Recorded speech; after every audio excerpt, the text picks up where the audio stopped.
আজকে এই ভিডিওতে তোমরা দেখতে পাবে আমরা চারজন মিলে গেছিলাম বল্লাতে। সেই বল্লা মেলারই কিছু অংশ। এখানটাতে মেলায় কী কী জিনিস বিক্রি হচ্ছে, আমরা কি করলাম, আর আমরা কি আদতেও পুজো দিতে পেরেছিলাম সেটাও তোমরা দেখতে পারবে। মাকে এত কাছ থেকে তোমরা মনে হয় আগে কখনো দেখোনি। দিনটা হচ্ছে 2রা ডিসেম্বর। 1 তারিখ শুক্রবার মায়ের পুজো হয়েছে রাত্রিবেলা। এটা হচ্ছে আমাদের নর্থ বেঙ্গলের সব থেকে বড় ও সব থেকে জাগ্রত কালী মা, মা বল্লা। এই মা সবাইকে নাকি রক্ষা করে বিপদে, তাই এই মায়ের আরেক নাম রক্ষাকালী। তো আমরাও সকালবেলা ঘুম থেকে উঠে কিছু না খেয়ে গাড়ি ধরে চলে গেছিলাম বল্লায়। বল্লা হলো আমাদের সাউথ দিনাজপুরের একটি ছোট্ট গ্রাম বা মফস্বল বলতে পারো। অনেক দূর দূর থেকে লোক এখানে আসে মায়ের দর্শন করতে। এই যে তিথিতে মায়ের বিরাট মূর্তির পুজো হয়। এমনিও 12 মাস মায়ের পুজো হয়, কিন্তু 12 মাস মায়ের কাঠামো পুজো হয়। আমরাও গাড়ি থেকে নেমে প্রায় 4 কিলোমিটার পথ পেরিয়ে মায়ের দর্শন করতে যাচ্ছি। এই 4 কিলোমিটার হাঁটার পরেও কিন্তু তুমি ক্লান্তি বলে অনুভব করতে পারবে না। এই দেখো কি সুন্দর তৈরি হয়েছে না এই মন্দিরের প্রবেশদ্বার। এটা কিন্তু নতুন তৈরি হয়েছে, আমি আগেরবার যখন এসেছি তখন এটি দেখতে পাইনি। তারপর আমরা হাঁটতে হাঁটতে অনেকটা রাস্তা পার করে চলে এলাম ভোগের প্রসাদের দিকে।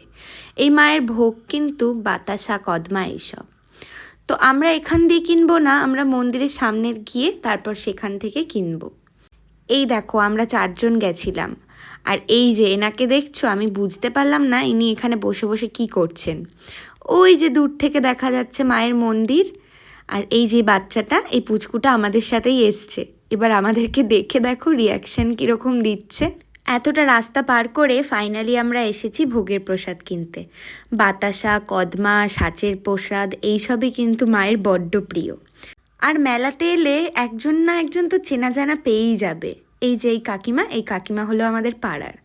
তো এই কাকিমার দোকান থেকেই আমরা 3টে হাঁড়ি ভোগ কিনে নিলাম। আর এই দেখো মন্দির, আর সামনে আমার হাতে ভোগের হাঁড়ি।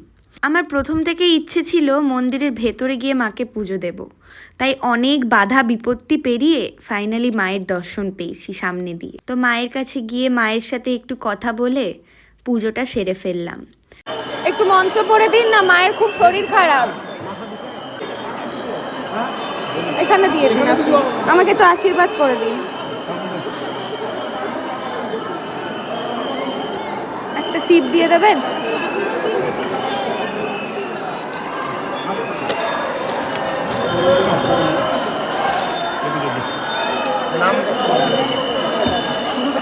কথায় আছে না, তুমি যেটা মন থেকে চাইবে সেটা তোমার পূর্ণ হবেই।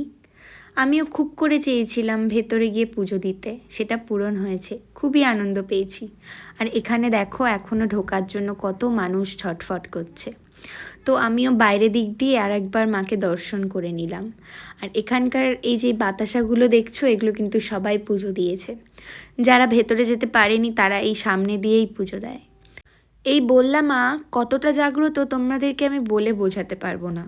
তোমরা যারা ঠাকুর বিশ্বাস করো, তোমরা একবার হলেও যদি এখানে আসো, তোমরা বুঝবে এই ঠাকুরের মাহাত্ম্য। তুমি ঠাকুরের কাছে এসেই তুমি যা চাইবে, তুমি তখনই সেটার ফল পেয়ে যাবে। আর এই যে এই বুড়ির চুল তোমরা কারা কারা খেয়েছো আর কারা কারা এখনও ভালোবাসো, কমেন্টে কিন্তু অবশ্যই জানাবে। তারপরে আমি দোকান দিয়ে ঠাকুর পুজোর কিছু সরঞ্জাম কিনে নিলাম। বল্লা পুজোর মেলায় এসেছি, আর বল্লা মায়ের ছবি সাথে করে নিয়ে যাব না তা কি হয়? আমিও কিছু ছবি নিয়ে চলে গেলাম সোজা খেতে। মেলার খাবার আর কতই বা টেস্টি হবে, আর খিদের পেটে যাই পাবো তাই তো অমৃত বলো। খাওয়া দাওয়া সেরে কিছুটা এগোতেই দেখি, এ বাবা, এ আবার কি? আমি না দেখে খুব ভয় পেয়ে গেছিলাম। তারপরে দেখলাম ও আচ্ছা, ইনি সেজে দাঁড়িয়ে আছেন। আর এই পুতুল নাচ তোমরা কে কে দেখেছো বা কে কে খেলেছো ছোটোবেলায় এইসব দিয়ে? একটু বাদাম ভাজা খেয়ে আমরা বেরিয়ে পড়লাম বাড়ির উদ্দেশ্যে।